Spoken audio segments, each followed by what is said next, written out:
শ্রীলঙ্কার বিপক্ষে 3 ম্যাচের ওয়ানডে সিরিজের অঘোষিত ফাইনাল আর বাংলাদেশের স্বার্থে ম্যাচ। এ ম্যাচে অনাকাঙ্ক্ষিত আউট হবে না, এমন ঘটনা ঘটবে না, এটা কোনোভাবেই হবে না। তাই তো ইনিংসের 45তম ওভারের ঘটনা, তখনই বুঝে উঠতে পারেননি কেন উইকেট কিপার জাকের আলী হাসছেন। পরে দেখা যায় হিট উইকেট আউট হয়েছেন শ্রীলঙ্কান ব্যাটসম্যান জেনিতা লিয়ানাগে।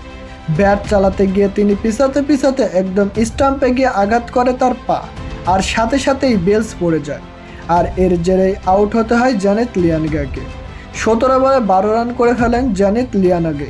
ততক্ষণে শ্রীলঙ্কা হারায় 249 রানে 5 উইকেট।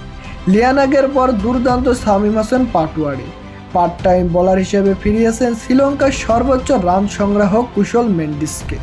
114 বলে 124 রানের ইনিংস খেলেন কুশল মেন্ডিস।